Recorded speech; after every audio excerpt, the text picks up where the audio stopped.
All right. Well, welcome to the Rome Start Student Visa and Info and Pre-Departure Orientation. I would like to do some introductions and welcome to our team, and then also kind of throw it back at you as the students. We'll ask you if you're willing to kind of introduce yourself with your name, where you're from, and what you're excited about with the Rome Center for the upcoming year. So with our team, the introduction and welcomes will begin with Marley Stein, our Director of Study Abroad. Myself, I'm Alana Carroll. I'm the Study Abroad Coordinator. I predominantly work on the post-acceptance side of things, so you'll all be working with me in regards to the visas. And then we have our great JFRC assistant directors for enrollment and management, and that is Adam Schilling and Abby Linneman. You may have worked with them, you may not have, but they are fantastic as well. Quickly, just wanted to also let you know, these are some of our contact information. We've got emails here. We've got links to setting up Zoom appointments or Navigate appointments. Now that you've all been, for the most part, matriculated into the system, you do have access to a software system called Navigate. And that's where you'll be able to look at our calendars and set up appointments with us virtually so we can answer any questions you may have. In addition to that, down below are some links to some websites that are super helpful. It's our luc.edu/Rome and our Go Global portal. These are two, again, systems that you'll be interacting with throughout this whole process. So with that, this will be the team in Rome, but let's first go around, and if you want, to feel free to mention your name, where you're from, and what you're most excited about, that would be great. Any takers? Hello, I'm Roman. Hi, Roman. I'm from Arizona, and I'm pretty excited to go to Rome. We're excited to have you. Anybody else? My name is Dylan. I live in Texas. I am going to Rome because I dedicate most of my time into history, and I think Rome is the perfect opportunity to sort of get with that and sort of start looking into it more, really, I guess. Thank you. It's a great city for history. Hi, I'm Zenga. I'm from St. Louis, Missouri, and I'm just really excited to go to Rome and kind of step out of my comfort zone and experience a lot of new things. That you will, for sure. It's a beautiful city. Hi, my name is Trey. I'm from Grand Rapids, Michigan, and I'm excited to travel. I hope you all take advantage of that. Hi, I'm Isabella. I'm from Palmetto, Florida, and I also am excited to travel. It's much closer, all the different countries and what have you, so it's very easy to travel around. Hi, I'm sorry, go. Oh, sorry. I'm Jocelyn. I'm from Wisconsin, and I'm just excited to be in Italy in general. Great. Okay. Hi, I'm Samara. I'm from Cleveland, Ohio, and I'm just excited to be in Italy too. I know everyone said that, and excited to step out of my comfort zone. Awesome. It's a great space to do that. Hi, I'm Sarah Bornavali. I'm from Cincinnati, Ohio, and I've been to Italy before, and I just cannot wait to go again because it's such a beautiful country, and I just hope to learn the language and have fun. Wonderful. Hi, I'm Caleb. I'm from Long Island, New York, and I've never been out of the country before, so going to Italy, especially for a whole year, is so exciting, and I'm really excited to go. Awesome. Hi, my name is Aiden. I'm from Chicago, Illinois, right here. And I'm a global studies major, so I'm really just excited to learn more about Italian culture in general by traveling there. Awesome. Any other takers? All right. Well, thank you for sharing your names, where you're from, and what you're excited and looking forward to. The next thing I just want to point out is the Student Life team in Rome. These are the people you are going to get to know very well. Elisa Assioni is our assistant director, or assistant dean, I should say, of Student Life. And Jack Spittle is the resident director. And then we have our 3 assistant resident directors below. And each of them, I put their emails down as well for reference for you, but they're a wonderful team and they will help you so much during your time there. And again, as I mentioned, this is being recorded and the slides will be available, so you can always go back to this as a resource. And then one really important person that you're going to interact with almost daily, I think, is going to be Luca Badetti. He is the Rome Start coordinator in Rome. So there's lots of people on the team, from the Chicago side of things to also the Rome side of things. So we are all here to help you however you need help. So please feel free to reach out to us if you have any questions. That's what we're here for. So with that being said, we're going to just kind of dive in. We've got lots of information to go over, but we're going to dive into the whole student visa process. This can be a bit daunting to you as students. It may even be a bit daunting to your parents as well. So again, we're a resource. We're going to go through this as best as we can. And if need be, you can always set up, like I said, individual appointments with me, and we can kind of go through things with a little finer tooth comb if need be. So with that being said, the student visa process. So students without a valid Italian or European Union passport will need to acquire a student visa for the fall. Well, it would be for the academic year for you. There are some students that we have had in the past that do hold an Italian passport or an EU passport. So that's why we kind of mention it. You might say, well, why, of course I have to get a student visa, but not for those individuals, because if it's valid 6 months past the end date, they're good to go. So I'd like to just kind of point that out in general.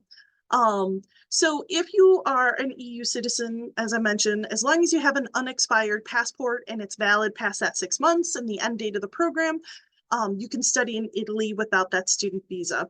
And so we just ask for those students that are an EU citizen or an Italian citizen to make sure that they upload a copy of their passport to the Go Global portal. That way I know that's marked off for the student visa section. I know that that's like a placeholder in there.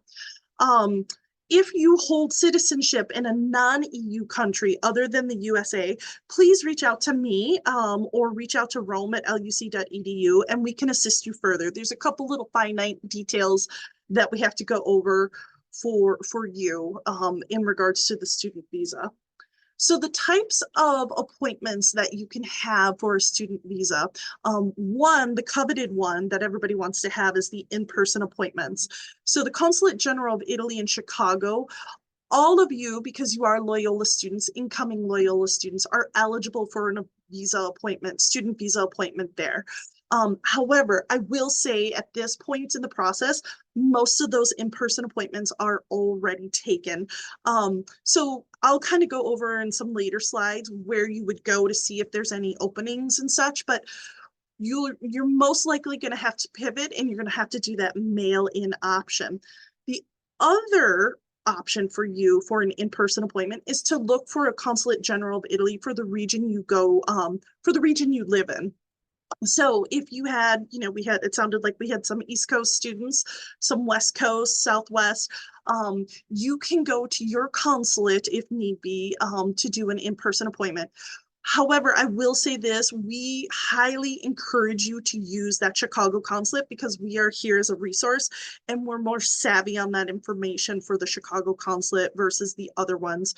They can be kind of niche in asking some additional documents. So just to make it a little bit easier, smoother process, we really encourage you to use that Chicago consulate. And then in addition to that, and right here are some links, this is the consulates and their jurisdiction. So if you need a breakdown as to where you live and what's available to you, you can click on that link. In addition to that, another option for in-person appointments can be with an honorary consulate.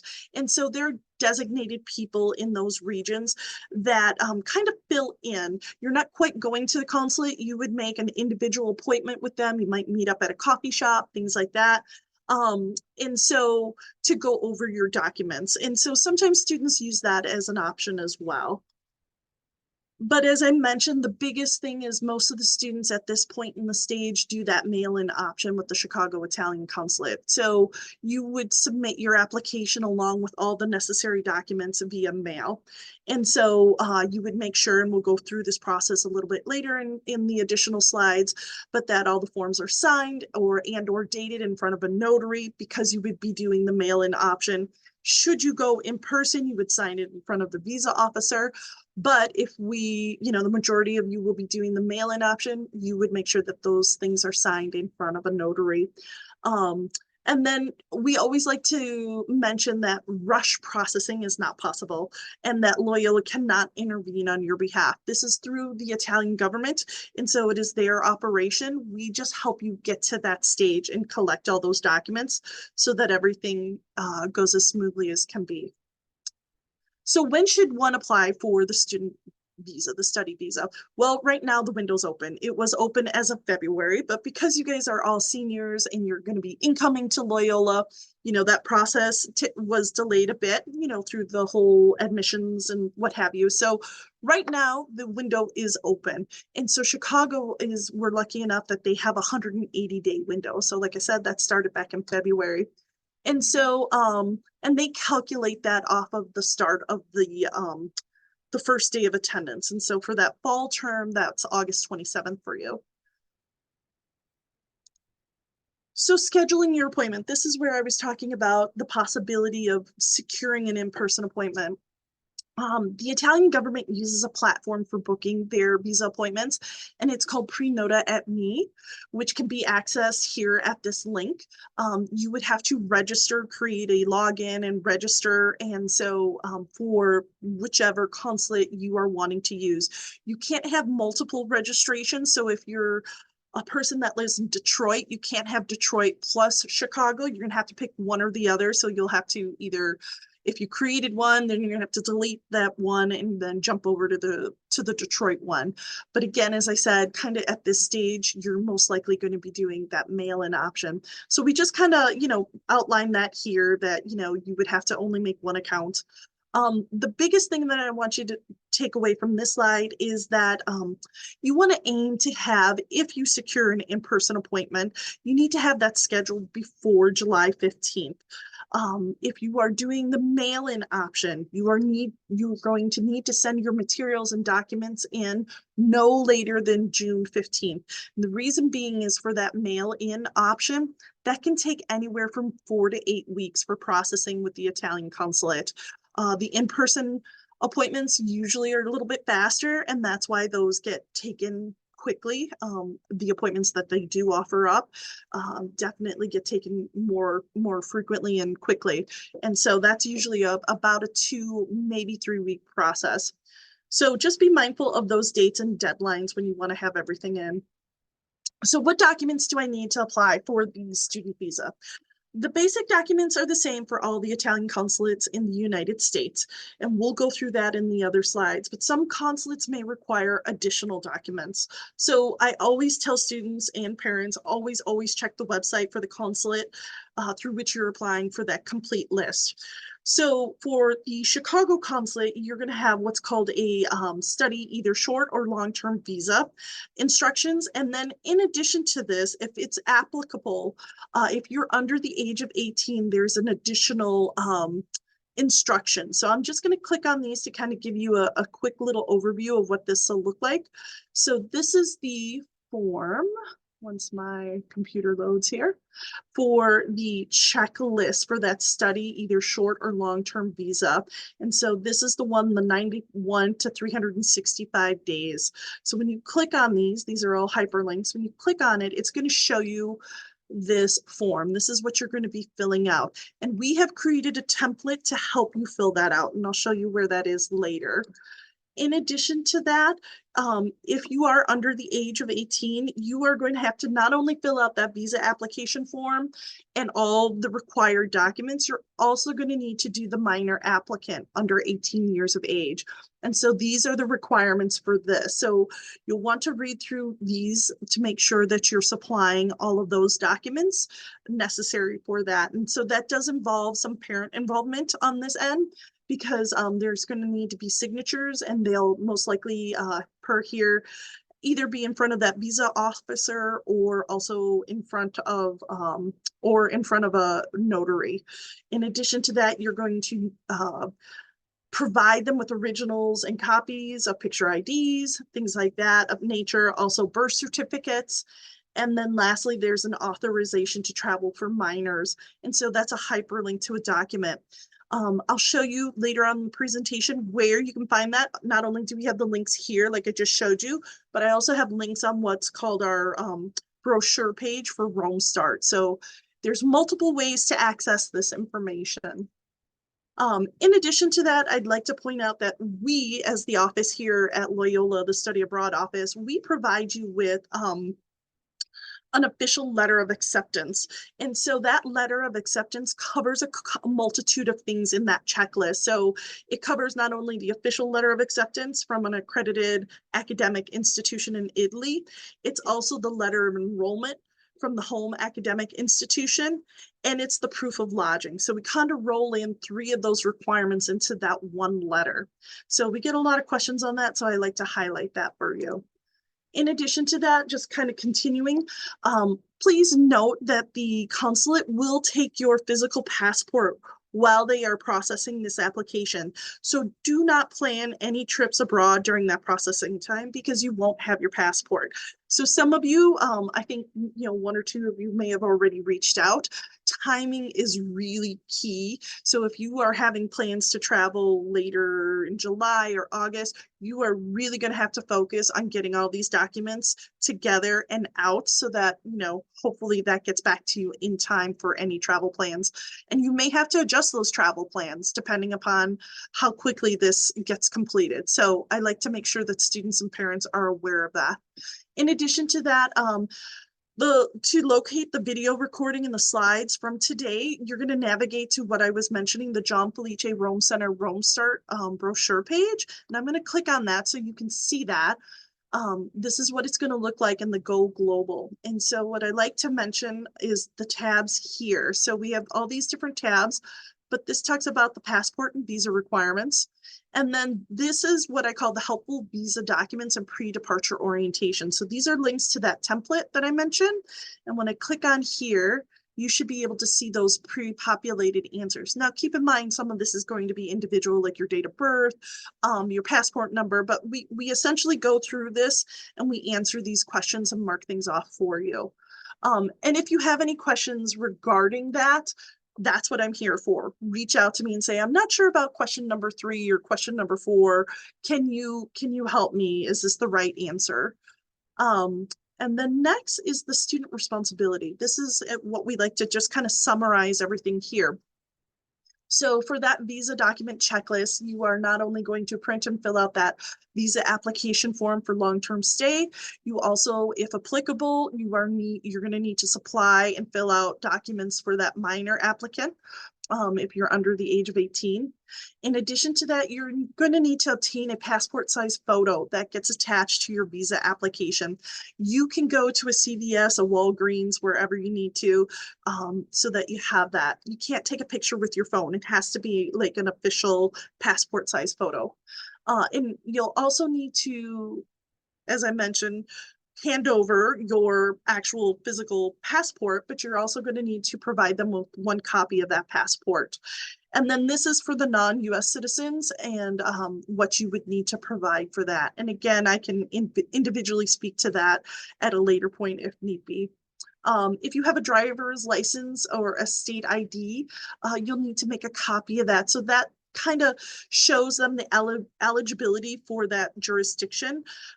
One of the things that I would like to note is that those letters of acceptance that we produce also shows your proof of being a student at Loyola, so that can suffice for that.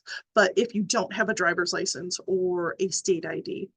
In addition to that, we produce a study abroad insurance letter and that we will produce to you along with that acceptance. And that's organized through our office, but that's after you upload your flight itinerary. And so that's super key. I can't produce those letters unless you have that flight itinerary information in your Go Global. So I know that's a lot of quick turnaround, but you are going to have to start looking for the flights for going out there. You don't need a round trip flight right now. You just need that flight going into Italy. So I need that in order to produce those letters. And then the next section is the proof of financial means. This gets a little dicey for some students in the sense that they get confused. And so for you as Rome Start students, you're going to be there for a year. So the Italian government sets up a calculation of what they need to know as far as what your financial means are going to be for the duration of time that you're there. So that calculation is $1,000 per month. For your year-long program, it's about $9,000, but you also have to add in their money. They need to have proof that you have funds to purchase a return ticket at the end of the program. So I always tell students that are going for the year-long program that you need about $10,000 in your personal bank account, or if it's not in your personal bank account, and you're going to get your proof of means, financial means is going to be supported by your parents or guardians, then they have to produce that along with what we call an affidavit of support. So it's kind of a two-pronged process. So if it's strictly coming from your personal bank account, you're going to need to produce 3 most recent bank statements or a letter from a U.S. bank institution per these requirements here. And so that shows that proof of financial means. If it's coming from a parent, they are going to have to produce the 3 recent bank statements or the letter. In addition to that, they are going to have to do what's called that affidavit of support. And so that typically, if it's in person, they'll sign it in front of that visa officer. If it's not, you're going to have that notarized by a notary public, witnessed the signatures. And we can always dive in a little further if need be on those questions. In addition to that, for this student visa document checklist, you also need to produce a confirmed flight. So for you, because you're going for a year, you only need to produce a one-way ticket as of right now. So you need to print that out so that they know when you're coming into their country. And then lastly, the Consulate General of Italy does not process this for free. So there is a consular fee. And so we always want to make sure that you are going onto their website and confirming what that cost is. As of today, I believe it was $54.30. But they can change that without telling us. So we want to make sure that you're aware and that you're looking at that right before you actually order a money order. And then if you're doing that mail-in option, you have to create or supply, I should say, a return envelope. So not only do you have an envelope that you're going to send all your documents out, within that, you have to have a self-addressed envelope prepaid with a tracking number so that all they have to do is put that visa sticker on your passport, slip it into that envelope and send it out. So we want to make sure that you're aware of that you need to have that self-addressed, you have to have the stamps on it, you need to have tracking numbers, things like that. So these are the different carriers that you can use for that. And then lastly, there's a consent to send by mail form. You have to have that in your documents if you're doing that mail-in option. Essentially, it releases the Italian government from any harm should your passport be lost, stolen, or damaged. They won't look at your documents here if this is not present. So make sure that you do print that out and fill it out and sign it. The money order. I like to put this slide in because a lot of students at your age or your age group, I should say, are not familiar with what a money order is. It's essentially guaranteed funds. And so there's multiple ways to obtain a money order. You can go through a bank or you can go through a post office. If you go through a post office, this is an example of what that looks like. You essentially would hand them over the $53.40, whatever the consular fee is at that time, and say, I need a money order for that amount. They will charge you in addition to that, typically like anywhere from $1 to $3 to process a money order. So be aware of that. And so when you do get that, this is a great example of how we want you to fill that out. So the date, the amount, you're going to put in Consulate General of Italy in, and it would be Chicago, or if it's Detroit, you put Detroit, whatever the case may be, their address, zip code, your name, address, and your phone number, and then you would put in the memo, the Italian visa fee.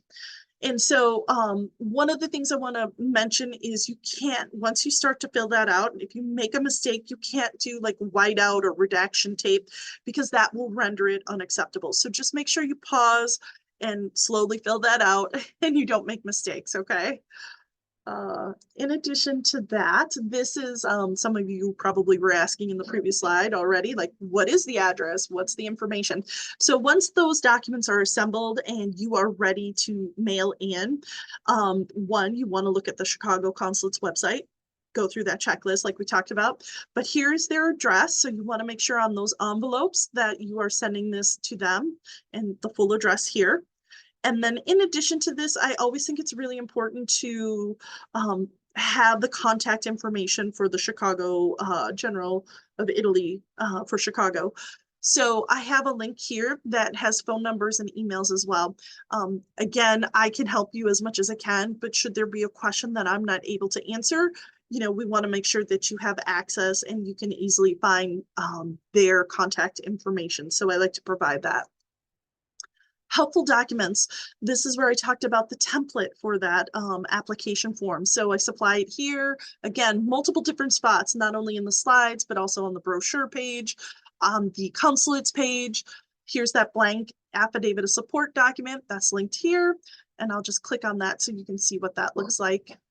This is what you would fill out and sign, have it witnessed, your signature in front of a notary. In addition to that, you know, here's that consent to send by mail. This is the document I referred to here. Again, you'll fill that out and sign it. And then should you have any financial aid questions, we always want to direct students to lufinaid@luc.edu. And I know there's been some issues obviously with FAFSA, so you know, I know there's some delays, but if you have questions about your financial aid package, I want to route you there. That's their wheelhouse, not mine. So they can answer questions that you may have in regards to that. And then the visa application and document review. Let's say you have all your documents prepared and you just want to kind of go through that with me. I am available. So again, hit that navigate link so we can set up an appointment. If you're not seeing an appointment a day or time, shoot me an email. I will try to make my best, accommodations for you so that, if something's booked all day in the appointments that I have and you're going in or you just need to get it out, I'm here to help. So I want to make that work and be smooth so we can try to find a mutual time so that I can meet with you. And now we're going to kind of shift over to our pre-departure orientation. And I believe, let's see here. Well, we're going to talk about cultural adaptation, wellness abroad, health and safety, including CISI, Title IX, the student visas and arrival to Italy, campus and student life, Rome resources, academics, course registration, preparing you for the program, next steps, and any questions you may have. So with that, I'm going to pass it over to Marley Stein, our Director of Study Abroad, and she will talk about cultural adaptation. Yeah. And Marley, Hi, just everybody. let me know. We started off with all of the logistics and now we're moving on to the more fun stuff, the more academic programmatic components. But before we do, can you go to the next slide? I wanted to take a moment and just prepare all of you for something called cultural adaptation. Some of you have experienced traveling before, either short term, but this will look a little bit different because it's a full year-long program. the positive of that is that you have the opportunity to really immerse yourself in the culture and go through the full process of cultural adaptation and really develop your intercultural competence skills as a result of this year-long academic study. So I'll give an overview of that. So this is an example. It's from a resource, Hofstede's comparative cultural differences tool. I encourage you all, there in the description of this PowerPoint, there's the link and the resource to take a moment and play around on the website, read the descriptions of each one of these. Maybe also add in if you have another culture of your own. So maybe you are South Korean American or Mexican American, and you want to see how that might change in addition to the United States nationality and the Italian. So some of these here you can see are different factors of culture. So power distance, individualism, motivation towards achievement and success, uncertainty avoidance, long-term orientation, and indulgence. Your faculty and staff are going to be predominantly Italian. They are very familiar with working with students from the United States, so there won't be as drastic of a difference in your interactions. However, they are Italian at their core, and part of their goals is to help you understand the Italian way and the cultural differences that exist between the U.S. and Italy. One I think that's particularly interesting to point out is uncertainty avoidance. So in the US, we have a culture that derives a lot from Anglo values, where there's higher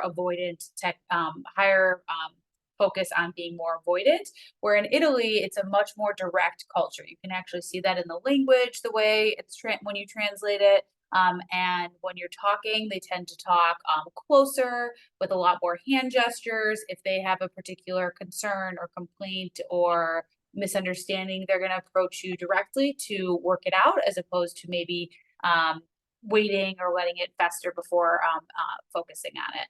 I also think it's interesting to look at indulgence. I think that we have a very consumer-focused society in the United States. Different values related to sustainability. In Italy, they are much more focused on avoiding food waste, recycling, more sustainability efforts than maybe the US as a whole. I know Loyola is a very sustainable university, but the US as a whole, so you can kind of see how they approach those topics differently. One thing I think that's really interesting is they have a lot of different options for recycling, far more than we have here. So that's another way that you can kind of see that. And then individualism, it's pretty similar. Motivation towards achievement and success, pretty similar, but I encourage you to also add in your own cultures as you play with this tool. Next. So there, beyond just these interactive elements of culture, there are also a lot of visible and invisible cultural elements. You may have seen this iceberg analogy before. What's above the surface are things that are present to the naked eye, things that you can see in your day-to-day walking around the city, in your classes, meeting locals. These are things such as how the food might differ, games, dress, flags, customs, performing arts. And then below, which is the majority of culture, things that you don't visibly see but are so essential to understanding culture, are values, etiquette, rules, gender roles, the concept of fairness, the importance of space. I think that is a very unique one for Italy. Learning styles, body language, and the importance of time. That will be another one you'll interact with as well. I will say you are at a U.S. institution abroad, so time is important, but you'll see in maybe your more social interactions that time is a little bit more extended. Next. So cultural adaptation is the long-term process of adjusting to and finally feeling comfortable in a new environment. So before I explain this process, as you saw that there's a lot of differences in both visible and invisible culture. And when you are not aware of how you might differ from the person you're interacting with or the host culture, there can be something called a cultural misunderstanding or a cultural bump, where you are disagreeing on something and you're not necessarily aware of the background as to why you are disagreeing on that. I encourage you that if you encounter any of those, that you consult with your on-site staff. They're very used to helping students navigate this, and we'll tell you some other resources if it's a more extensive issue that you're dealing with as well. So you'll receive a lot of cultural bumps throughout this process. And going for a year, you're definitely going to pause at each stage of cultural adaptation.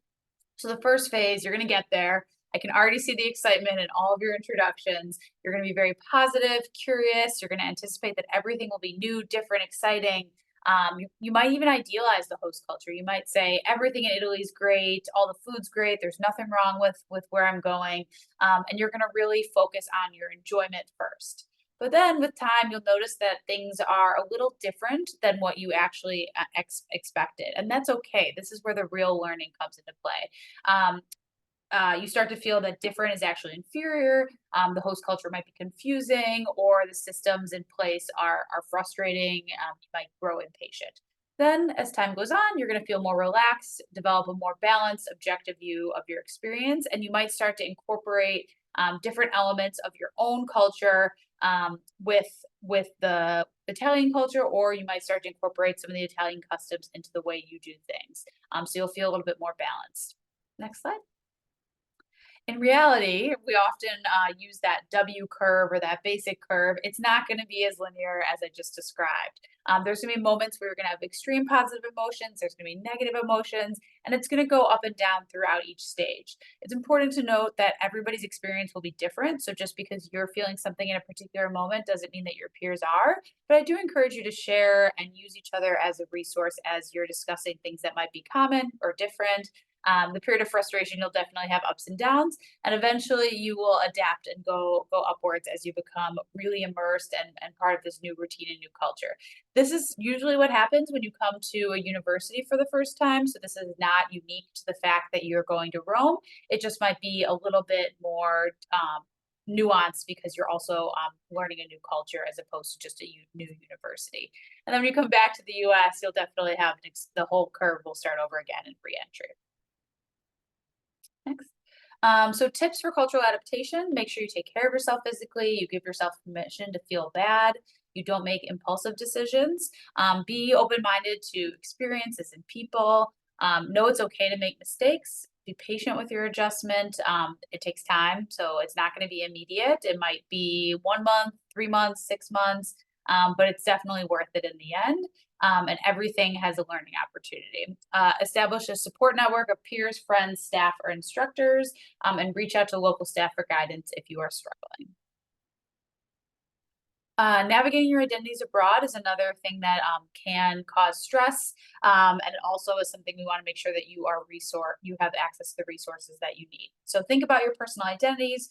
Will you be a part of any majority or minority groups while you are abroad? Different cultures have different perspectives regarding different identities, so do your research ahead of time and know what to expect. Also, I will emphasize that the staff and faculty at the Rome Center are really familiar with working with students from diverse backgrounds and diverse identities, but you might not encounter that in the larger Rome population. Research local community groups associated with your identities. This is also a great opportunity to immerse yourself, not just at the JFRC or the Rome Center, but in Rome as a whole, so you can connect with locals. And utilizing your various identities or interests or affinity groups will allow you to have that both that resource, that support network, and also immerse yourself. If you encounter microaggressions, racism, or harassment while abroad, please inform your on-site program staff and then Loyola Study Abroad. So you'll want to let Luca would probably be the best person to reach out to directly if you experience that. If you have any questions or concern, please speak with your study abroad advisor, which would be Abby and Adam for this program. All right, health and safety abroad. So building off of cultural adaptation, there's a lot of nuances and differences. So in Italy, the drinking age is 18. It's often incorporated into a lot of cultural events, but it is important that you know that abuse or misuse will not be tolerated and that local laws apply. So you are still subject to Loyola's community standards and code of conduct that you signed upon admissions to the university.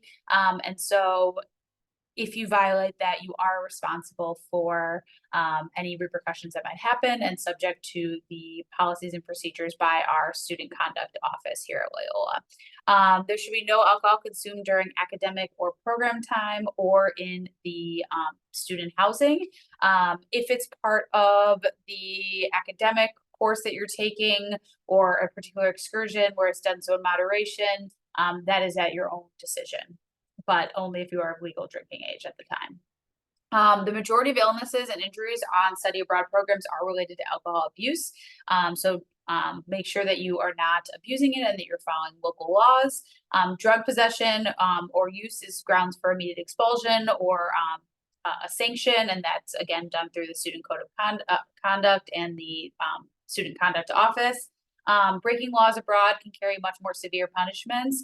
If you violate a local law, there's little we can do to support you in that, beyond making sure that you're working with the embassy for support. You are subject to their local laws. Alcohol and drugs can impair judgment, especially in a new, unfamiliar environment. So make sure you're aware of that. Use good judgment, look out for each other, don't leave your peers alone, and don't be alone when alcohol is present. And keep each other safe. Always travel together. If you go somewhere, 4 of you, make sure that 4 of you are coming home.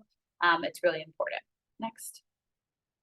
So before you go, it's essential that you visit your physician and discuss any important health accommodations and how you will manage those abroad.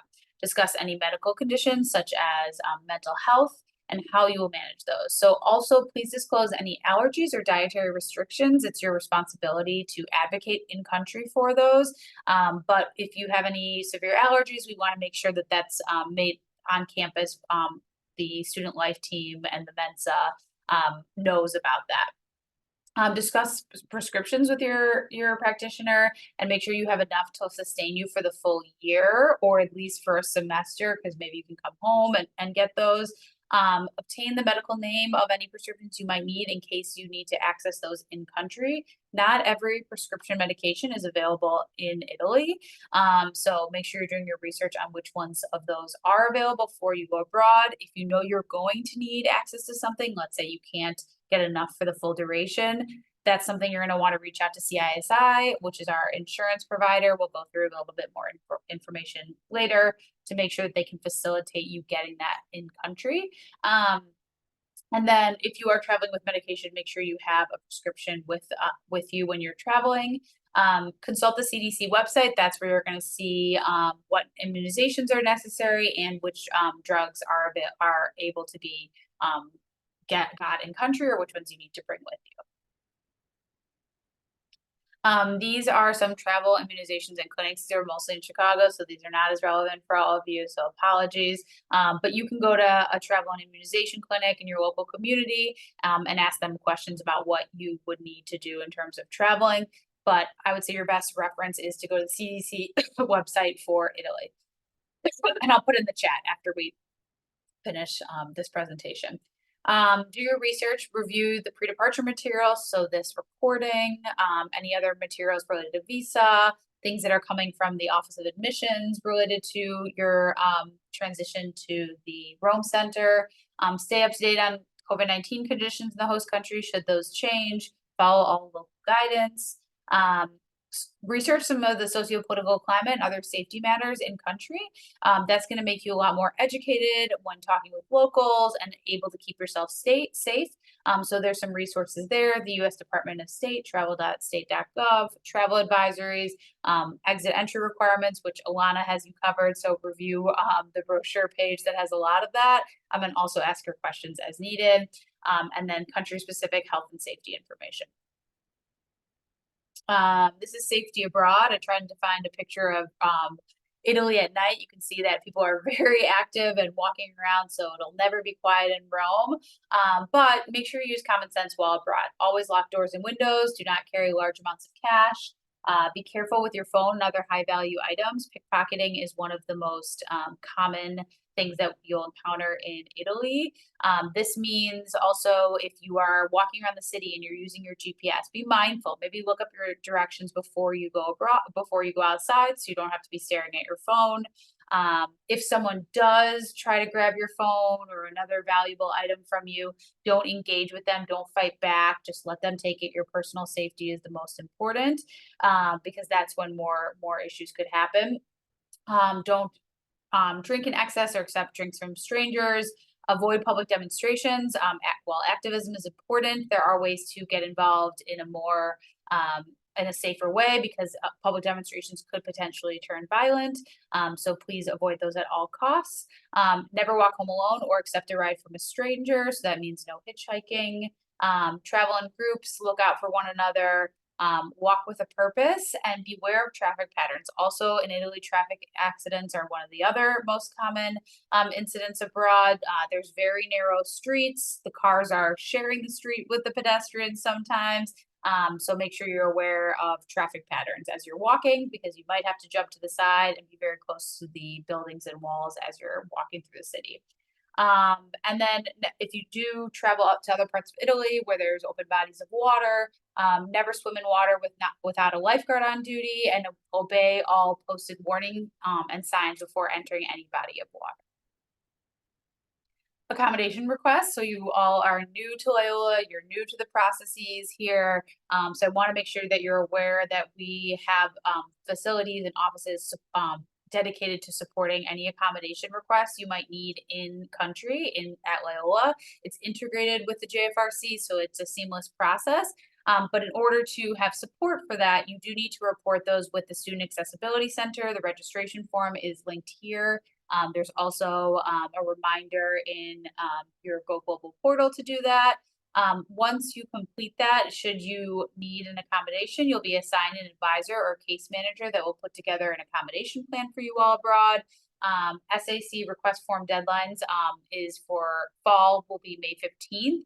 And that is really for housing. So if you need an accommodation for housing, you will want to make sure that you're putting that in beforehand. A lot of students think, oh, it's just for the classroom, extended time, different learning styles, but really it's also for housing, allergies, dietary restrictions, mental health, physical needs, all of the above. So please get that in as soon as possible so we can have as much time to prepare for your arrival. There is a medical history self-disclosure form. This is completely self-disclosure. So if you have a medical history that you would like to disclose so that the on-site staff, it's on a need-to-know basis, has access to that, you can answer the questionnaire with any of the information you might want to include. These are the on-site mental health resources, and I think I was going to turn this over to Alana, but I'm going to keep going. Dr. Amati is the on-campus psychologist and psychotherapist and can be contacted via email. She has office hours. She can make appointments. So if you do need ongoing behavioral support, you can reach out to her. And then those are her hours below. On-campus counseling is free of charge. If you do need to see a psychiatrist, that can be paid directly by the student to the psychiatrist, and then you are able to be reimbursed afterwards by CISI. Additionally, there are other providers outside of the ones at the JFRC that you could seek for mental health support. Here are the emergency resources and procedures, the Universal European Emergency Number, the Student Life Emergency Phone, the doctor on staff. There's both a doctor and a nurse on staff, and so you have their direct WhatsApp for any illnesses or injuries you might have. That type of care does not exist many other places, so it's really wonderful that we have that resource abroad.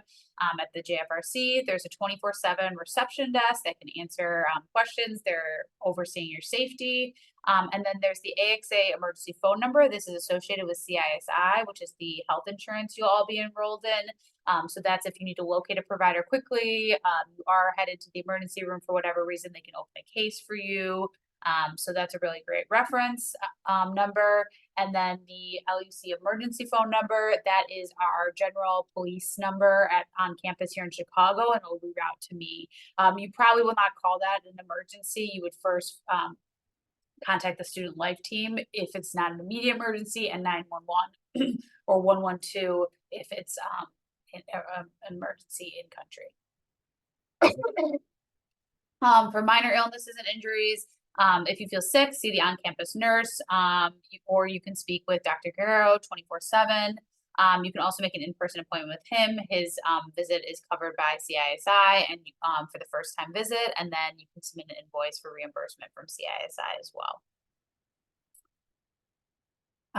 If more specialized care is needed, you can locate a provider with the CISI network. They have both preferred and non-preferred providers. And the difference between the preferred and non-preferred providers are that preferred providers, there's a direct billing arrangement set up, so you don't have to pay out of pocket, whereas non-preferred just means that you'd have to pay out of pocket and you could go ahead and visit them. However, be prepared, you might have to pay for services and then submit a claim. I'll turn it over to Alana now. Oh, still going. If you have a medical emergency, seek help without delay. Contact the emergency phone, and then the AXA assistance number is located on the back of your CISI card.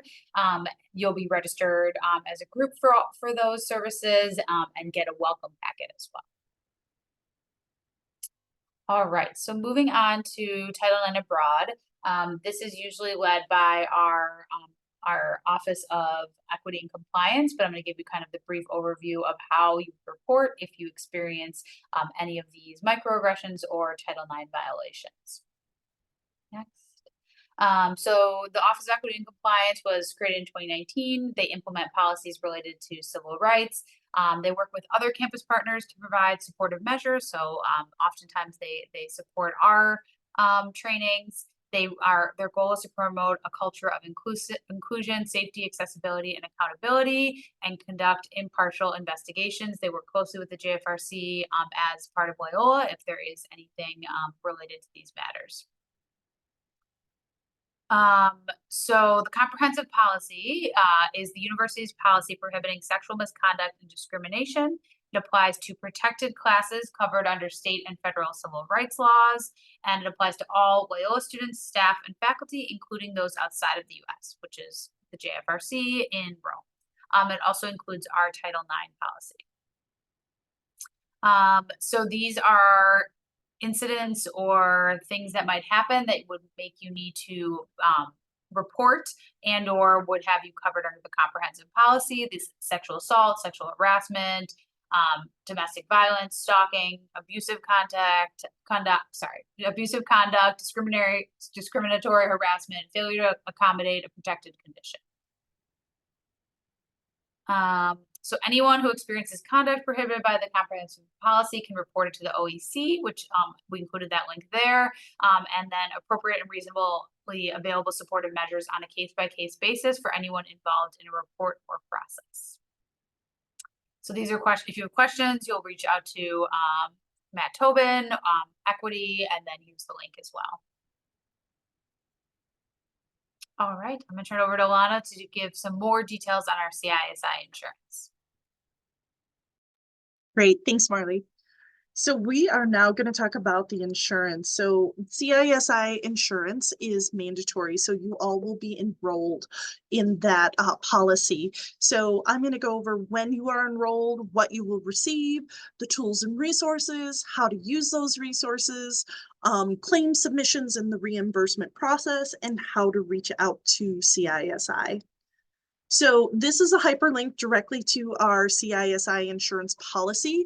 So if you want some light reading, it's pretty comprehensive. You can click on that and look over the policy itself. I know some parents like to take a look at that, so that's why I hyperlink it onto the slides here. We will do the enrollment about 1 month prior to your departure. And so a welcome package will be emailed to your LUC email account. So make sure sometime late July that you are looking for that.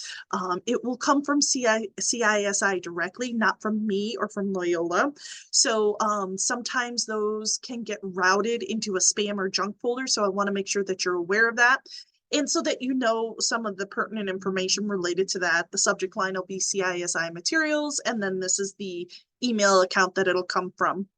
So you can do a little search if you aren't seeing that, or if it's in spam or junk folder, you can search there. Or you can reach out to me if you still haven't received it and it's not in either of those spots. I'm happy to resend it to you as well. So just be aware of that. Within that welcome package, what is going to be included in that? So in that email, you are going to get an electronic version of your ID card. And I like to mention that because you are not going to receive a physical card. This is all going to be electronic.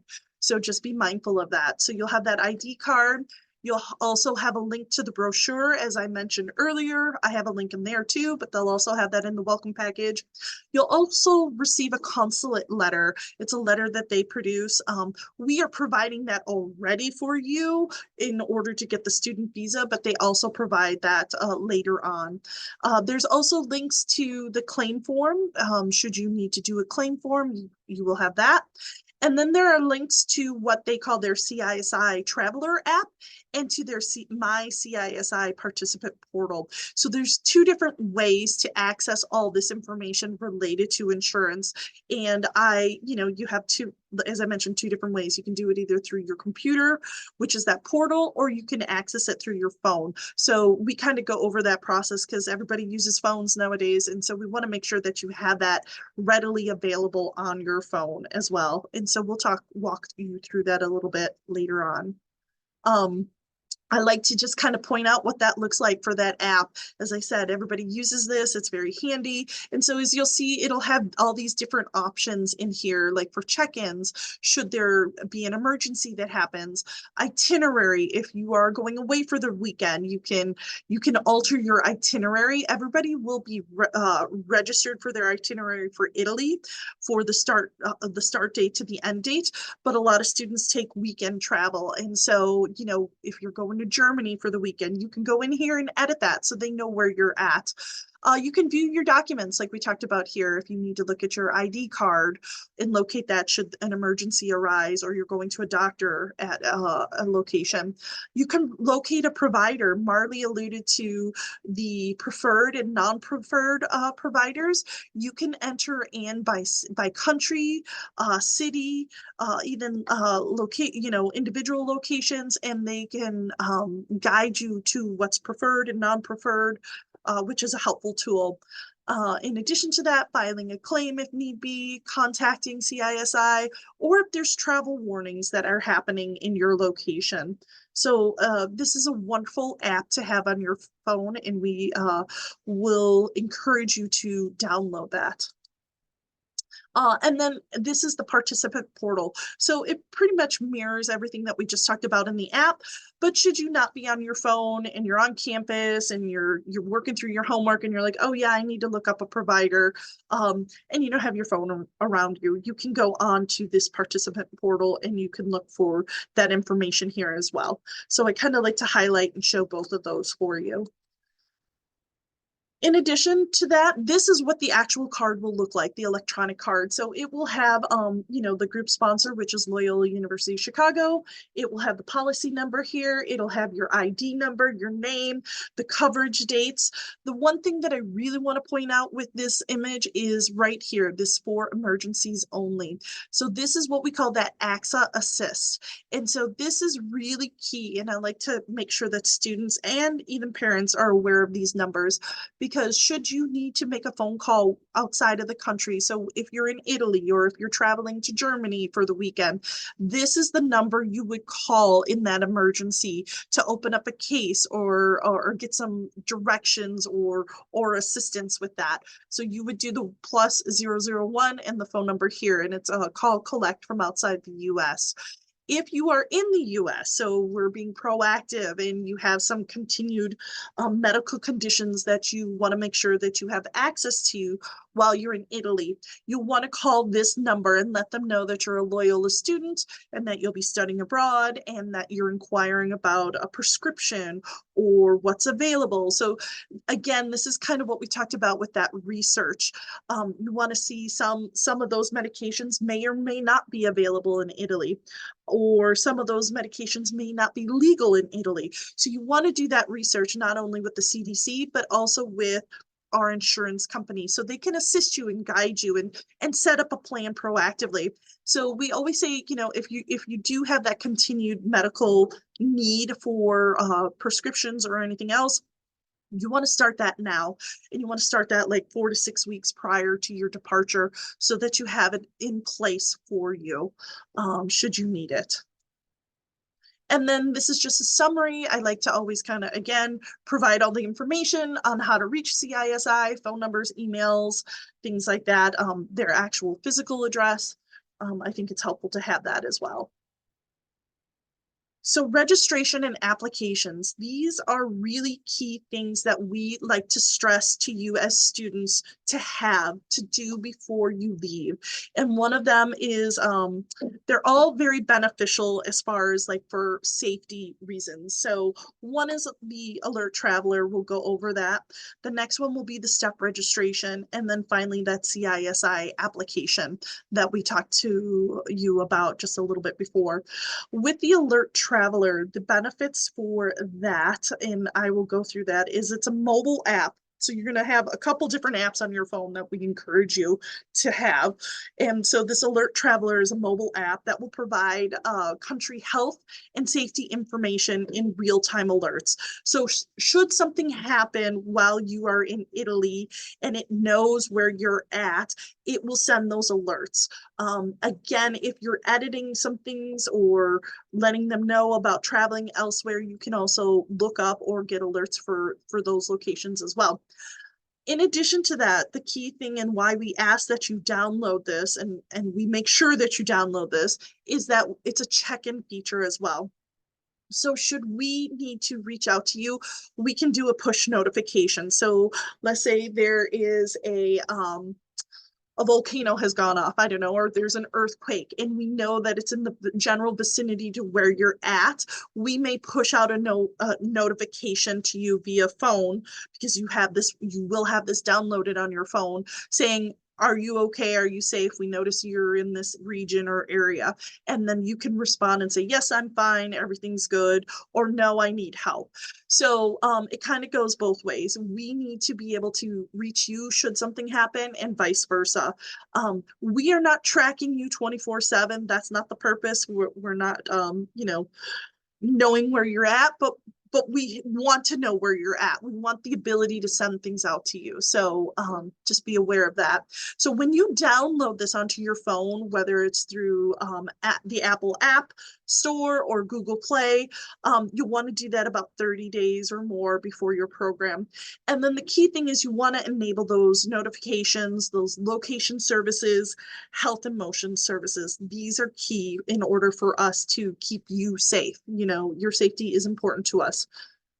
And so I'm not going to go through all of this, but I'd like to provide the QR codes. So these are QR codes that when you, after this presentation and you get the slides and the videos, you can go back and you can scan these so that you can download that app onto your phone. And then this provides the instructions. This is within your Go Global portal. We have, this is a QR code to get to the Go Global should you forget or just, not sure how to get back there. You would scan this, and then this is one of the offline requirements that's Alert Traveler outgoing material. And so you would navigate to that requirement. And so from your phone, as is instructed in the previous slide, you're going to want to click here to activate. So all of this that I'm talking about right now is all strictly from your phone. You're going to download that app to your phone, and then you're going to activate that app from your phone as well. And so again, if you have troubles, reach out to me. I'm happy to help navigate all of this. And so when you're in there, it will activate this app. And so you'll plug in your information for your phone, and you will also let it know that it can do the SMS. You'll check those boxes off, things like that. And so, this is an app we encourage and want you to have on your phone. In addition to that, we encourage and want you to have STEP, register with STEP, which is the Smart Traveler Enrollment Program. This is through the U.S. Department of State. It is a free service to U.S. citizens and nationals traveling abroad to enroll their trip with the nearest U.S. embassy or consulate. So that way they know who's in the country. In addition to that, you would receive important information from the embassy about safety conditions in your destination country. It also helps the U.S. Embassy contact you in case of an emergency that's happening, a natural disaster, civil unrest. It also gives the ability, should your family or friends need to get in touch with you with an emergency, it's through that U.S. Department of State. They have the ability to intervene and help with that. So it's important that you do that registration. So we have that registration, and let me just go back there. We have that registration, a link within your Go Global, and I may also have it on some slides going forward. But when you go in there, you'll want to make sure that you put in your travel, where you're going, your travel dates for your host, for your program. And then you'll also have to put in your passport number. So be aware when you're going through that to have that readily available when you're registering that travel. And then we kind of briefly talked about earlier that CISI Traveler Alert app or Traveler app. We want to have that on the go information for you with your insurance company. And so, again, you would go to the App Store or the Google Play, download that, fill out the necessary information for that. If there's any issues with the registration, you can call CISI here for assistance, or you can reach out to me as well. And again, this is what that Traveler app looks like. We went over that earlier. And then the student visa and arrival. I want to kind of just put in a little plug again.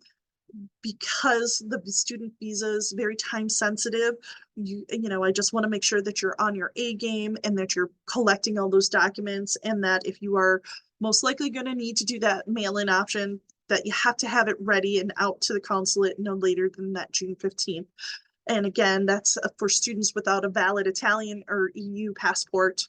And then after you do get that student visa returned, the sticker in your passport, make sure that you upload a copy of that into your Go Global. That's where I'm doing my checks and balances come July, early August, even into mid-August, because you have to have that in order to go. If you don't have a student visa, you cannot attend the JFRC. So you're going to be in communication with me. We're going to be working together. If something's delayed, we're going to work together on that. So communication is key to have that with me regarding your student visas.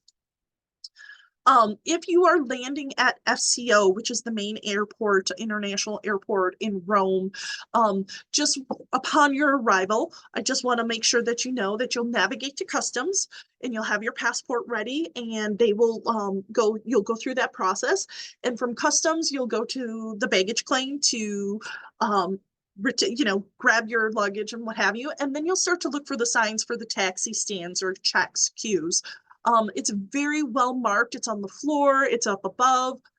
We want to make sure that you are going to those because they are licensed taxis and they are metered. They're either yellow or white cabs identified by a number shield on the side. And so when you get there, typically students are tired. You're a little jet lagged, right? You're excited. Phones may not be working as soon as you get off of the airplane. There might be a delay, things like that. So I encourage students to kind of write down the address for the John Felice Rome Center. And so I provide that there so that you can show it to the taxi driver. Most of the taxi drivers are very well versed with where the campus is. However, I feel, again, it's very important to just have that on a piece of paper. It's easy to show them and they go, oh, okay, Loyola, I know where we're going. And they'll take you to the campus. One of the things, just expectations, so the ride from FCO to campus is about 25-30 minute drive. You'll be on a highway, and then from there you'll be on some side streets and roads up to campus. Campus is in a residential neighborhood, so don't be alarmed if you see you're zigzagging through a bunch of things. It's just the way how things are, how drivers are in Italy. So you'll be like, where is this narrow street going? Trust the process. They will get you to campus. Also, just for an idea, the average cost for taxis is about 90 euros. So we encourage students, they will take a credit card, but just make sure you have some cash on hand just in case if you need that. Sometimes you'll be able to identify someone who on the plane potentially that's going to the Rome Center. They may have a Loyola sweatshirt. Feel free to start a conversation. Say, are you going to the John Felice Rome Center? Yes, I am. Okay, great. Do you want to split a cab? Sometimes that happens naturally, organically. So that kind of helps with cost. And then once you're on campus, you'll begin that check-in and move-in process. And then later in the afternoon, just continuing with that, on that arrival day, there will be like a floor meeting or potentially a group dinner. And then the next few days will be orientation meetings, academic presentations, study trips, workshops, etc. And then this is our great staff at the Rome Center for Res Life again. So I'm going to hand it over to Adam and Abby to talk about campus and student life. Just let me know when you want me to move slides forward, Adam or Abby.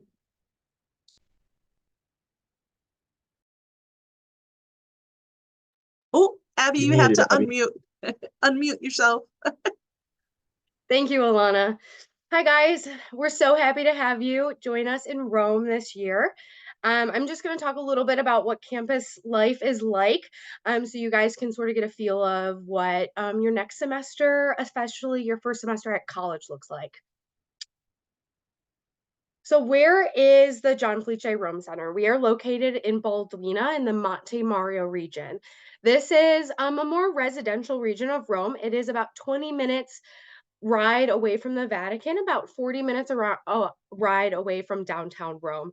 So if you're familiar with Chicago at all, we like to say that this is sort of like the Rogers Park of downtown Chicago. So you're not in the city, you're nearby the city, but you're not right next to it. So what that means is you're going to have a very immersive local experience. It's going to be more authentic than touristy, which is a really way to immerse yourself in the Italian culture and language. While you're there, you are going to get to experience the neighborhood of Monte Mario and Balduina. You're connected through public transportation that is going to get you the bus, the metro, and the trains that are locally nearby. It's about an hour, 15 minutes away from Florence, and an hour away from Naples. So you easily can get around the rest of Italy if you wanted to while you're there, and the rest of Europe. While you're in Balduina, you are still going to have access to shops, restaurants, cafes, pharmacies, hiking and biking trails. So that way you easily can get to experience life as an Italian student, which is a really wonderful experience. And those pictures on the bottom there, you can see are a little bit of campus. So that picture on the bottom that Alana is hovering over, yeah, is the outside look of the cafeteria and the library. And then that top one is that inside look in the library. It's gorgeous in the inside because it used to be our former chapel. We have a new chapel now, but you'll discover how beautiful campus is and how beautiful Italy is while you're there as well. So like I mentioned, we are actually the oldest American institution in Italy. We were founded in 1962 by John Felice. What that means is, as an American institution, you have access to an American style college experience. So you're going to have dining halls, dormitories, a resident facility, libraries and classroom space, and a cafe. So you have access to all of that. As Rome Start students, you will be grouped together in the dorm. So your roommate is going to be another Rome Start student, which makes it easy to integrate yourselves, and you're able to sort of adapt as a group together. You're going to have the same RA as well. There are RAs on campus. And then you'll have a library, classroom space, and different a cafe and a cafeteria. The cafeteria is open for lunch and for dinner. It's traditional cafeteria food, so you can expect what you would normally eat on a college campus to be served in Italy as well. And then you have a full support team there to help you, a resident life team who you've seen their picture of. You have a librarian, Anne, from the UK, and then you have IT support and other administration to help you while you're abroad. Those upper pictures of the dorms are your two different styles of dorms. More than likely, as Rome Start students, you will be placed in that top corner room. This is our newer rooms. They are newer because they have air conditioning. So you're very lucky to be placed in those rooms. They do come with a private bathroom as well, and then two beds that are parallel to each other, whereas the room on the other side have bunk beds and they don't have air conditioning, and they have community bathrooms. So this last year's Rome Start students, they were all placed together, and then second semester you get to choose where you live after that. If you wanted to move, you could. And then your costs are going to be located on your e-bill that will get generated to your Locus account. And all of your merit-based scholarships are still going to apply. So your tuition is going to look pretty similar when you return as a sophomore to campus. And then there are scholarships available as well. So we have a fabulous student life team, like Alana mentioned before. They host a ton of events to get you integrated into the JFRC life. And so what that means is you are going to have movie nights and karaoke nights. You're still going to celebrate Halloween and Thanksgiving. The Italians actually cook you an American style Thanksgiving with a turkey. It's actually going to be on Wednesday though, because class is just Monday through Thursday. And most people then leave Thursday night and Friday, Saturday, Sunday to go explore the rest of Italy or Europe. So that means that your Thanksgiving is Wednesday night, and then you can also explore the rest of Europe on your weekends as well. But the student life team, the best thing and the one piece of advice that if you're going to take away from any of this meeting is join Coucho. Coucho is every Wednesday night. It is your quickest way to make friends with other Loyola students, with visiting students from other universities who are visiting for the semester. It is the best, most fun experience you'll have and a true representation of what it means to be part of the JFRC community. So join Coucho. Coucho will happen that second Wednesday after the classes start. So definitely get involved with Coucho, even if you don't play, just sit there and participate and like cheer people on. But they have tours that go out over the week and weekdays. You have roaming around Rome with your RAs. So there's a lot of fun activities to make sure that you're involved. And then of course you can independently travel as well. We do encourage you to do that on weekends. You'll have a fall break, a spring break, Thanksgiving break. So there's lots of times to see the rest of Europe because Italy is a launch pad to see Morocco, to see Berlin, to see Amsterdam. Those are all amazing places, and we really encourage you to step outside your comfort zone and visit and travel. This is a campus map, and so this is Balduina, actually. This is, you'll receive this once you get there on campus. But Balduina is a pretty big location. This is actually the tallest point of Rome. So you have an incredible lookout too while you're there. But you can see sort of the downtown region with the different icons, and then the bus lines as well. That 990 bus is going to become your best friend. You're going to spend a long time waiting for that bus. And then on the back of the map, which is the next slide, is those location of those shops and restaurants and eateries. So you can easily get around. The Rome staff have already cultivated an experience, so it's navigatable. Great, thanks, Abby.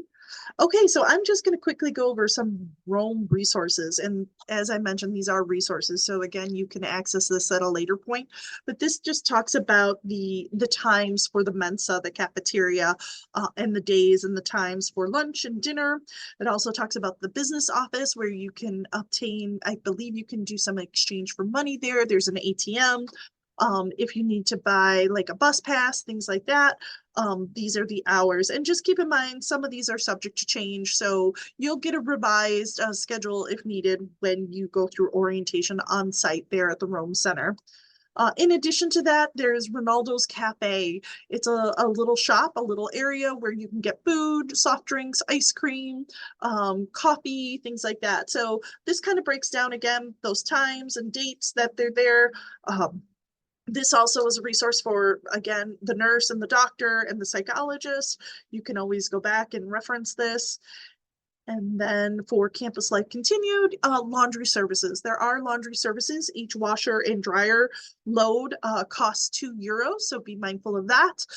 You can exchange your sheets, towel, and pillowcase every Tuesday at this time on the first floor, or they call it floor 0, I should say.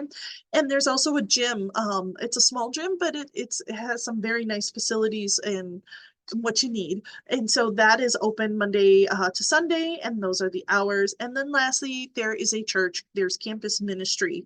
And so we do have weekly mass, and that is on Sunday at 8 p.m. I'm going to hand it over to Adam for academics and course registration. Howdy, y'all. You can take the admissions professional out of the admissions office, but not the, no, I did that wrong. Anyway, hi, I'm Adam. Welcome to Loyola. We're so happy to have you. You guys are going to have an incredible first year of college, unlike any other. So let's start with academics. The JFRC offers courses across all majors. We have a large selection of core curriculum. As first year students, you're going to have a specific first year curriculum through our classes offered on campus, intermixed with some of our sophomores, juniors, and seniors there as well. You'll be taking a course load of 4 to 6 credits, 4 to 6 classes for 12 to 18 credit hours. You'll be taking some Italian language. So you're going to have a good smattering of classes to take while you're there at the Rome Center, and it'll keep you on track for your overall 4-year academic plan here at Loyola in general. Our faculty there are international faculty. We have a couple of American expats who've been living in Rome for a long time teaching at the JFRC. But we have lots of great faculty from all over the world, including that guy standing in front of that statue right there. That's Dr. Sander Evers. I call him the Dutch Indiana Jones. He loves archaeology. He loves singing Mamma Mia. He's a great guy. You're probably going to take one of his classes. I regret to inform you that Rome classes are held Monday through Thursday. You'll have no Friday classes. I'm very sorry. I know you're all so sad about that. But you'll have a Monday through Thursday schedule while you're in Rome. Some of your courses might be partially or fully on site, which means you're going to be taking those classes actually in Rome, in the city, right there with Dr. Evers in front of that statue in a museum, literally walking through the city with an encyclopedia next to you, your professor, to kind of give you the lowdown. Course registration will happen for you in June. The Assistant Dean of Academic Programs over there, Carla Malika, is going to be reaching out to you all individually to kind of set up a time to meet and chat so we can talk about your first semester, your fall semester course schedule, and go a little bit more in depth with you and how it relates to your major. Next slide.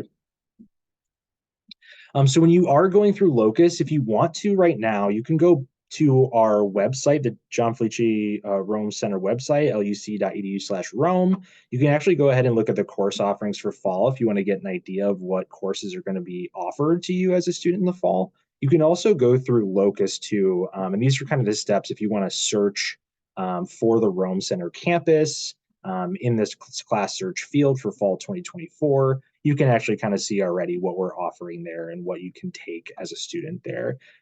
Each course will have a 4-digit number. You'll know it's a Rome course if hopefully you sort by Rome campus, but also if it has an A at the beginning of it, that's how you know it's taken in Rome. You'll add those to your shopping cart. And again, Carla's going to kind of sit down with you and show you how to do that a little bit more in depth. Next slide. Grades are going to come back like normal, so they'll come back as letter grades. If you do want to do a class as pass or no pass, you can follow those procedures that are outlined for all LUC undergraduate students and request those in Locus, going into their online forms and help pass, no pass, undergraduate request. If you're going to do that, just make sure you do it within the first 2 weeks. I don't think any of you or many of you will be doing that, but just so you know that it's there. Next slide. Some courses that you see in Locus are going to have prereqs. Now, those you can't just self-enroll in, but again, reach out to Carla if you're trying to get into a class that you know you're okay to take, but it's got a prereq that's barring you for whatever reason. If you have a question about like scheduling or sequencing of your classes, like the times they're held, like anything like that, Carla's you're going to be your go-to person for anything academics. You can ignore the third bullet point. You need to take, to be a full-time student at Loyola, you need to take at least 12 credit hours a semester, which is 4 classes. So you'll be taking at minimum 4 classes, but you might be taking 5 too, depending on your major, what's offered, what interests you. And you cannot take any online courses that are Chicago-based while you're in Rome. Why would you? You're in Rome. You want to learn in Rome. Next slide. We also have internships too at the JFRC. These are for credit. You can go through our excellent internship coordinator, Nadia, who can help you find one if that's something that interests you. Those applications are open right now through May 22nd. There is an online application to fill out. Once you do that, Nadia will connect with you and see if there's going to be anything that might be a good fit for you while you're in Rome. All right, let's keep it rolling. Preparing for study abroad. When you before you get on the plane to go to Italy, make sure you make a couple copies of these documents. You're going to want your passport, insurance card, and any sort of like important medical information. So myself, I'm a type 1 diabetic. I always brought, whenever I fly over there, my printout of all the medications and insulins I take. So if I lose them or anything like that, I know what they are. I can find the equivalents when I'm in Rome or in Europe as well. Keep those secure when you travel. Another important thing to add is to save everything to the cloud. So I save all of my documents to my Google Drive. So that way, in case I need to access it and I don't have Wi-Fi or anything, it's there. Keep a picture of it somewhere on your phone so you can easily access it later on. Money, money, money, money. Okay. So when you get to the airport in Rome, Alana mentioned this, you're going to be taking a taxi to the campus, most likely. We always recommend that when you arrive in Rome, either have some euros on you or grab some in the airport while you're there. You're going to want to use those for your taxi. Most of the taxis can take credit cards, but you don't want to hassle with it. I wouldn't. So just use the euros when you're there. There is an ATM on campus at the JFRC where you can just use your like debit or bank card and get euros out of it. So that'll be fine once you're there. You have that kind of covered. Very important to let your bank or credit card companies know your travel plans. So definitely contact them ahead of time and say, I'm studying abroad for a full year in Italy. So you guys know. So in case that you're buying a gelato or a slice of pizza in Rome, you don't get declined because they're like, you've been scammed or something. No, you're like, I'm actually here. I'm actually in Rome. Make copies of those cards and have multiple ways to access those funds. So do some research, get a currency converter app in case you like want to see what the exchange rate is or anything like that, and compare some costs there. The currency converter app I use, sorry, Adam, is XE. No, you're good. It's really easy. It gives you up-to-date information within like seconds. It can easily has up-to-date information.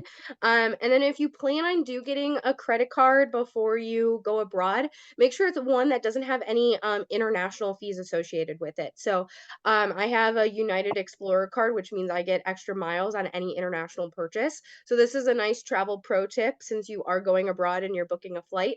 This would be a great way to not get any international fees whenever you use your card as well. So keep that in mind if you plan on using your card. And I recommend taking out extra from the ATM so you don't keep getting those transaction fees.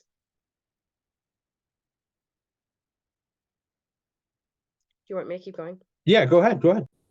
As far as your communication, make sure you have a plan. Talk with your loved ones, talk with your people before you go abroad. A lot of times students and whenever you travel abroad, you want to text someone immediately and say, hey, I landed. You're not going to be able to do that when you get to Rome because you're on an international plan. So make sure you have a plan already activated. I know when I travel abroad, I use an eSIM a lot. Granted, that is for a week or 2 weeks at a time. You can get an eSIM for up to 30 days. So if you wanted to just keep getting an eSIM, you could do that. Otherwise, the Rome staff are capable of, they're going to walk you to a phone shop so you can buy a SIM card there. It's going to be a physical SIM card that you'll place into your phone. This means that you will get a new number. It's going to be an Italian number versus an American number, but all of your contacts are going to remain the same, except when you text them, they'll receive your text with a different number. So keep that in mind when you are communicating with people back home, that they're not going to see your original US number. It is more than likely going to be your Italian number.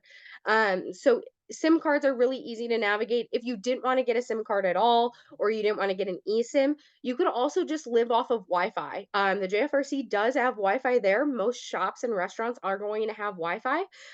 So that what that means is you are going to keep your phone on airplane mode basically in the entire time and just live off of Wi-Fi. That is possible. I did know a student there who was there for the fall semester who only was on Wi-Fi and was able to get by. So this is totally totally an option. I love to use WhatsApp. WhatsApp for me is my form of communication while I am abroad. You can still use Snapchat, Instagram. None of that is going to change your contact name, unlike the Messenger app, which is it uses more roaming data, and so you won't your name will change. So it's easier if you just use WhatsApp, Snapchat, Instagram, all of that. Your information stays the same because your username has not changed. Um, that's all I have on phones. Adams, did you want to add anything? No, you got it all. Perfect. When you, I can grab this one, Abby. Okay.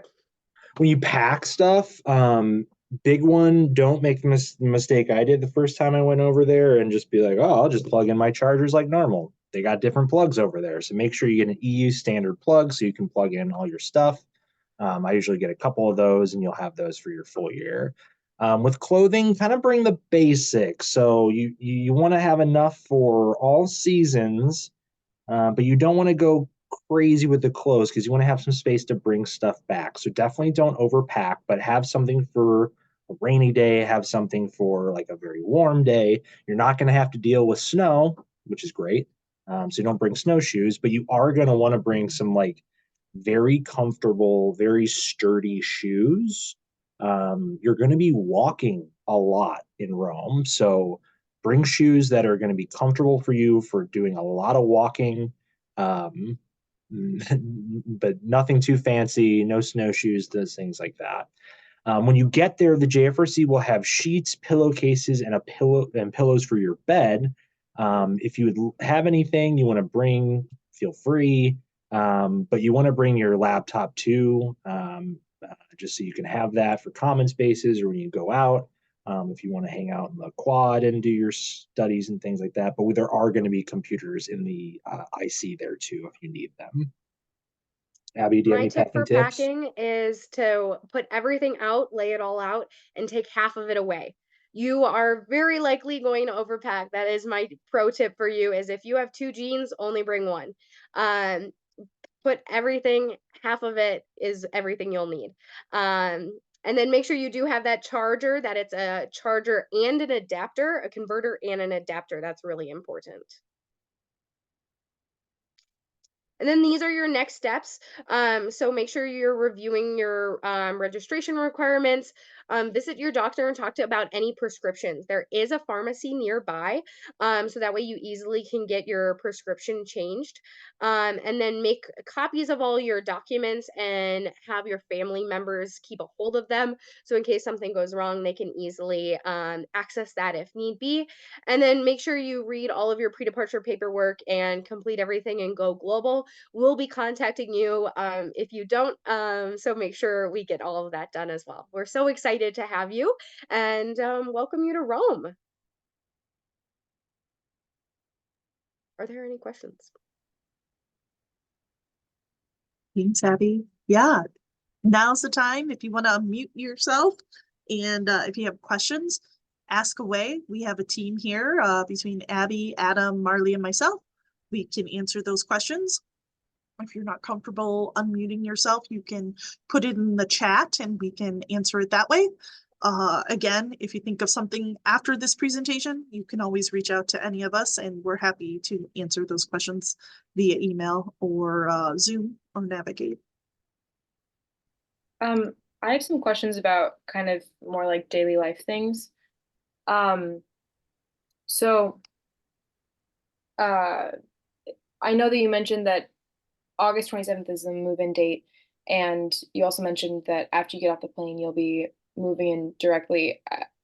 I'm a little bit concerned, I guess, about like jet lag or something like that. Could you arrive early? If so, what are the accommodations looking like for that? Great question. So you can arrive earlier if you want to. However, you'd have to find your own accommodations either in a nearby hotel or a hostel. So the first day that you're allowed to come to the JFRC with all of your baggage is going to be August 27th.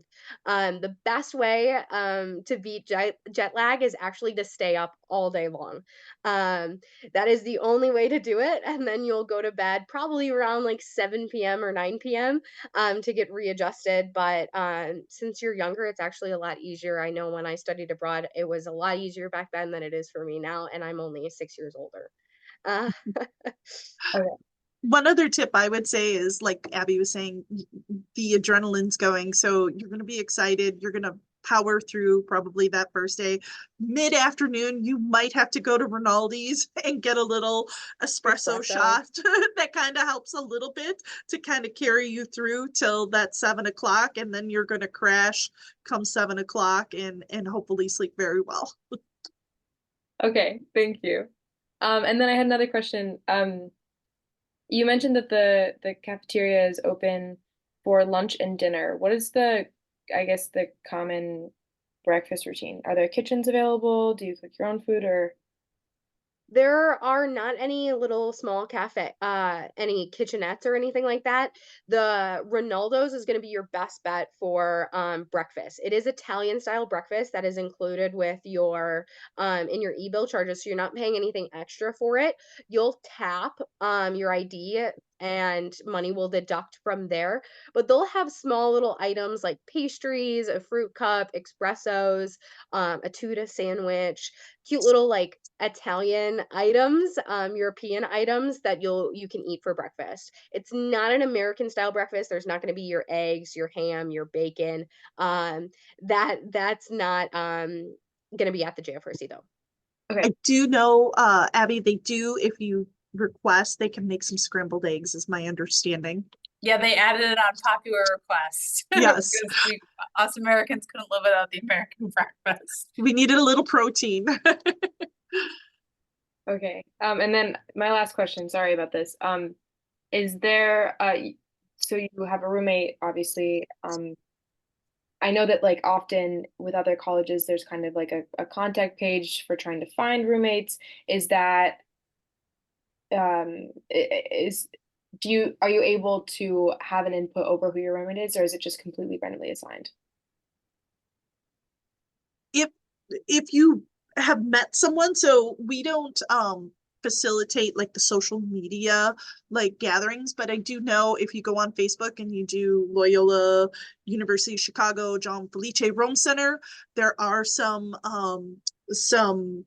Facebook pages there. You can look into Instagram as well. Sometimes students will put some messages out there, so you can independently do that. And if you connect with someone that is a fellow student that's going to go, you can put that on your housing accommodation. You can put a roommate request. I will say that it has to be mutual. So if you are asking for someone, they have to ask for you as well. And just be mindful, as Marley mentioned, that there are deadlines for that. So you want to get that in. I believe, did we say, was it May 15th for the housing? I think it was. You'll want to do that or shortly thereafter so that we can do some placements. Okay. Good to know. You also are all welcome, as I mentioned, to put your email or social media contact in the chat now. And that's kind of you saying that you're okay with other people who are in this recording contacting it. We'll turn off the recording now just so that that isn't there when we send it out.